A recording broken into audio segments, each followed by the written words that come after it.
여러분, 혹시 밤에 잠들기 전 그때 그걸 왜 했을까? 또는 왜 그 기회를 놓쳤을까? 하며 후회에 잠긴 적 있으신가요? 저도 그랬어요. 몇 년 전, 저는 꿈꿔왔던 기회를 놓쳤고, 그 후에는 저를 몇 달 동안 괴롭혔죠. 하지만 심리학을 공부하면서 깨달았어요. 후회는 피할 수 없지만 줄일 수는 있다는 걸요. 오늘은 심리학자가 알려주는 인생의 후회를 줄이는 5가지 실용적인 방법을 여러분과 나누고 싶습니다. 이 영상 끝까지 보시면 후회 없이 더 가볍게 살 수 있는 비밀을 알게 되실 거예요. 자, 시작해볼까요? 첫 번째, 결정 피로를 줄여라. 심리학의 결정 피로라는 개념이 있어요. 하루에 수많은 결정을 내리다 보면 뇌가 지쳐서 잘못된 선택을 하거나 아예 결정을 미루게 되죠. 제 친구 이야기로 예를 들어볼게요. 친구는 회사에서 프레젠테이션을 할 기회가 있었는데 어떤 자료를 넣을지, 어떤 옷을 입을지, 심지어 점심 메뉴까지 고민하다가 결국 준비를 제대로 못했어요. 결국 프레젠테이션은 엉망이었고 친구는 그걸 몇 달 동안 후회했죠. 해결책은 간단했어요.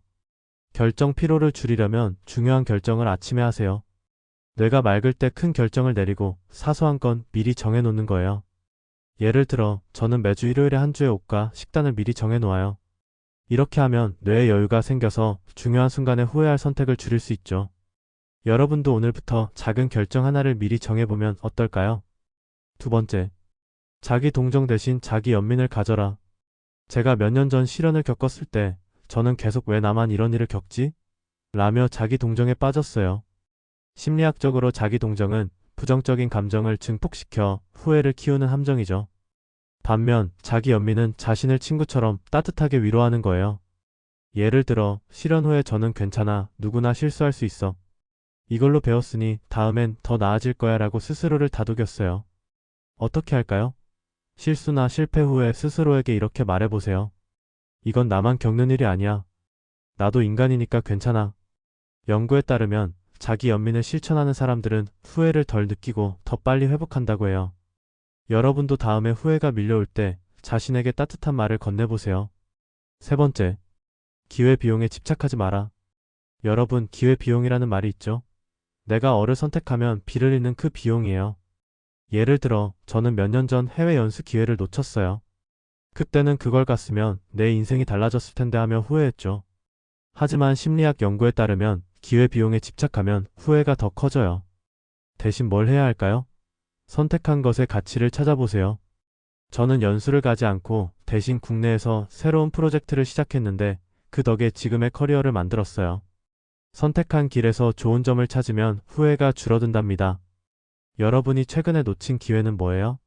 그 대신 얻은 건 뭔지 한번 생각해 보세요. 네 번째, 성장 마인드셋을 가져라. 심리학자 캐롤 드웩의 성장 마인드셋에서는 실패를 고정된 결과로 보는 게 아니라 배움의 기회로 봤어요. 제 동생은 작년에 승진 시험에서 떨어졌어요. 처음엔 엄청 후회하며 내가 왜 더 열심히 안 했을까라고 자책했죠. 하지만 동생은 그 후 더 열심히 공부해서 올해 승진에 성공했어요.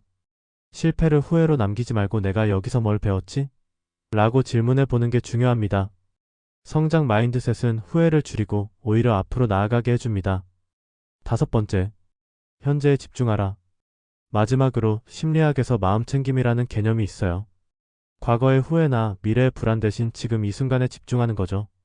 저는 예전에 그때 그걸 했어야 했는데 하며 과거에 사로잡혀 있었어요. 하지만 마음챙김 명상을 시작하면서 지금 이 순간의 소중함을 알게 됐죠. 어떻게 시작할까요? 하루 5분 그냥 숨을 깊게 쉬면서 지금 이 순간의 감각에 집중해보세요.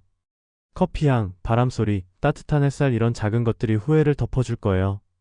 여러분도 지금 이 영상을 보면서 어떤 기분인지 느껴보세요. 자, 오늘 우리는 후회를 줄이는 5가지 심리학적 방법을 알아봤어요. 결정 피로를 줄이고 자기 연민을 실천하고 기회비용에 집착하지 않고 성장 마인드셋을 갖고 현재에 집중하기. 이 방법들로 여러분의 인생이 조금 더 가벼워지길 바랍니다. 다음 영상에서 더 유용한 팁으로 돌아올게요.